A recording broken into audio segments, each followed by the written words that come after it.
அனைவருக்கும் வணக்கம். சிம்மராசி அன்பர்கள் 26/4/2026 முதல் 2/5/2026 வரை, சித்திரை மாதம் 13 முதல் சித்திரை மாதம் 19ஆம் தேதி வரை சிம்ம ராசிக்கு உண்டான பலன். சிம்ம ராசி கர்ஜனை ராசி. சிம்மத்தில் அடங்கிய கிரகம் சந்திரன் மற்றும் கேது. சந்திரன் கேது இணையும் போது ஜாக்கிரதையாக இருக்கணும்.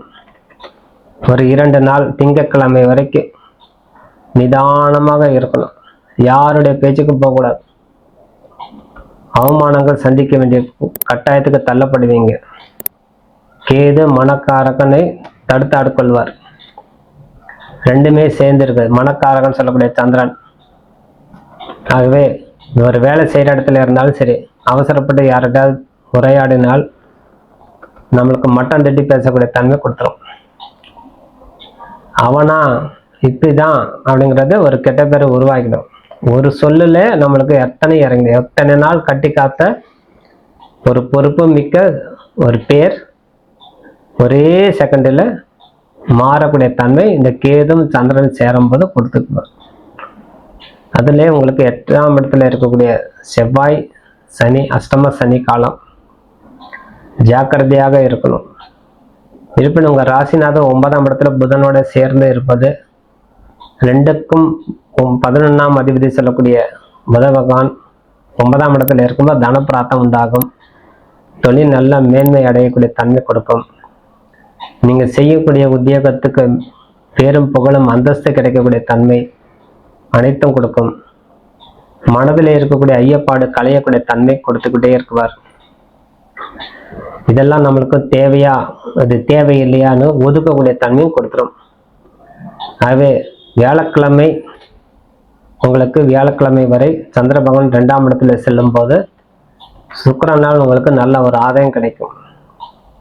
சுக்கிர பகவான் உங்களுக்கு லாபஸ்தானத்துல ஒரு சுக்கிரன் 10ஆம் இடத்துல. ஆகவே புதிய ஒப்பந்தங்கள் நடக்கக்கூடிய தன்மை, புதிய புதிய தொழில்கள் செய்யக்கூடிய தன்மை, இடம் மாற்றம் உருவாகும், தொழில் மாற்றம் உருவாகும். பழைய தொழில்களை விட்டுட்டு புதிய தொழில் செய்யக்கூடிய தன்மை கொடுக்கும். அந்த புதிய தொழில் செய்யும் போது நீங்க ஜாக்கிரதையாக இருந்து வரணும். மனதிலே இருக்கக்கூடிய வேகம், இதுல ஒரு 100 ரூபாய், இதுல ஒரு 500 ரூபாய் அப்படின்னு நீங்க கோட்டை கட்டி கொள்ளக்கூடாது. அதனால நீங்க இருக்கிற தொழில் நீங்க தக்க வைத்துக் கொள்வதே சிறந்தது. ஆகவே குரு பகவான் உங்களுக்கு உறுதுணையாக இருந்து வருகிறார். லாபத்தை ஈட்டக்கூடிய தன்மை கொடுத்துக்கிட்டே இருக்கிறார். ஆனா குரு சமாதி உள்ள இடத்துல போய் நீங்க வழிபாடு செய்யும் போது உங்க 5ஆம் அதிபதி குரு, அந்த குரு பகவானை மனதார வேண்டி வரும்போது உங்களுக்கு நன்மை செய்யும். ஆகவே சந்திரனால ஏற்படக்கூடிய தடுமாற்றத்தால் நீங்க ஒரு மனதுல ஒரு ஐயப்பாடு உருவாய்கொண்டே போகும். இத்தனை நம்ம சமாளிக்கணுமா, நிதானித்த செயலாற்றினால் நம்மளுக்கு போதுமே. அஷ்டம சனி காலத்தில் நம்ம ஏதாவது செஞ்சால் ஏதாவது கெட்டல் உண்டாக்குமா, கெடுதல் நடந்துருமா அப்படின்னு நீங்கள் யோசிக்கும் போது அது ஒன்றும் பயப்பட தேவையில்லை. மற்ற கிரகம் உங்களுக்கு உறுதுணையாக இருந்தது. முதல்ல ஒரு ராசிநாதன் 9ஆம் இடத்துல அமர்ந்திருக்கிறார். தன ஸ்தானாதிபதியோட.